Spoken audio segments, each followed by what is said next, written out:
תיאטרון בצלילים, שולמית, אורית, שתי זמרות, שתי גיטרות, ובובות.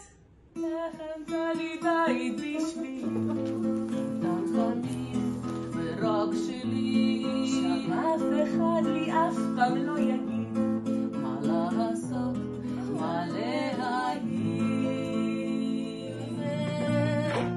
מתחיל סיפור המחזה, וזה הרגע לגלות את הנפשות הפועלות. אני אשאיר לשיר, אולי הוא יצא, יזכיר? טוב. צף, צף, צף, צל, צל, צל. לא רוצה ולא רוצה. לדבר על צמרת, את הקוקוס כמו הקווים. ילדים, אני יצאתי גם כדי להזמין אתכם להצגה שלי, לכל ההצגות שלי.